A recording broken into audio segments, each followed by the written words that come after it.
The East African community is more connected than ever before. Our shared faith traditions and the diverse social, cultural, economic, and political ties that unite our people contribute to our community's strength. Youth under age 20 make up more than half the population of each of our countries. The health and well-being of these youth are key to our future. But right now, our youth face many challenges when it comes to accessing sexual and reproductive health information and services. These challenges, which can include lack of support, provider bias, and stigma, are hindering the growth and prosperity of our youth and our community. Youth do not receive adequate information concerning SRH, that is sexual reproductive health, because of the limiting factor of the services. When young people come to seek for those services that are deemed to be for adults, they face a lot of barriers with the healthcare providers. They don't get support from parents and they don't get support from the community and their relatives. So they rarely come to the health facility because they think also they're not going to get support. For a young person to get information on sexual reproductive health, mostly it is when they are affected. When a young person is pregnant, or when a young person has an STI, for example, when they have HIV, when they have issues of reproductive health. Youth need to be provided with SRH information that is age appropriate and in spaces where they feel comfortable and welcomed. It's important to have youth-friendly services. That's where they'll get the correct information, one, and two, they'll share experiences. Equipped with these resources, young people can make informed choices and fulfill their potential. Faith leaders across the East African community are already strong champions of SRH for youth. Dini inasema kwamba lazima watoto wapewe elimu ya jinsia. Elimu ya kujijua kwamba wao ni watoto wa aina gani.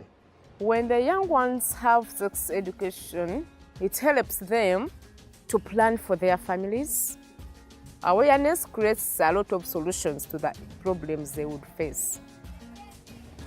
In many of our countries, both men and women first have sexual intercourse before the age of 20. The percent of teenagers ages 15 to 19 who are already mothers range across countries and is as high as 21% in Tanzania. That's more than 1 in 5 girls. This number increases as youth get older. By age 25, roughly 4 in 5 women have given birth.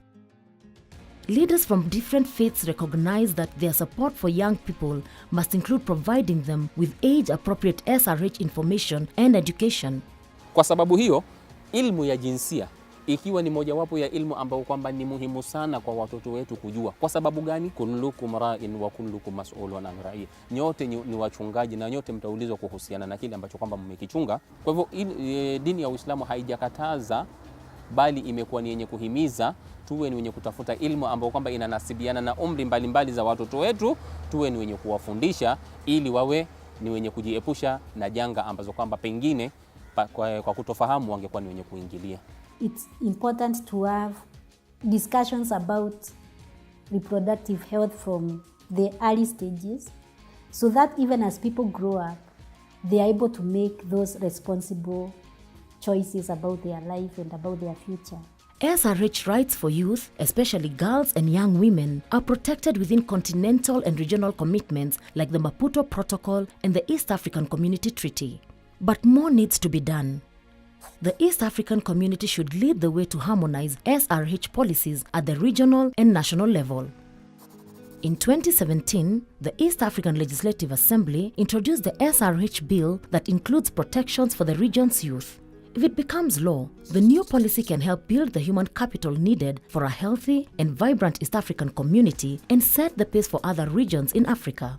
As effective champions for youth and respected leaders in their communities, faith leaders can partner with legislators to safeguard the future of East Africa's youth. These religious leaders, they are the gatekeepers. They are the doormats.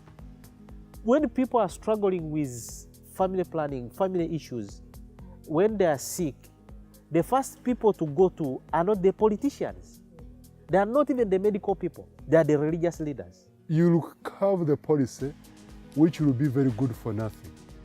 Don't leave out religious leaders. To ensure that these policy-making processes are taken into action and there is an engagement with religious leaders. Constructive engagements, not coming only for me to pray for you.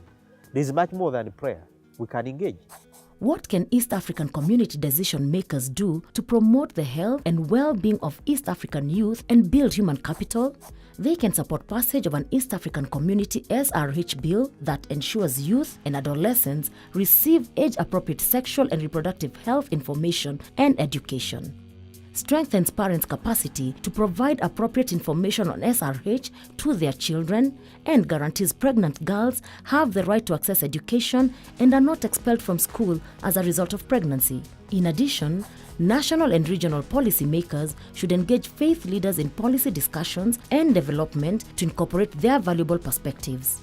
The adolescent period is a period that young people need a lot of information.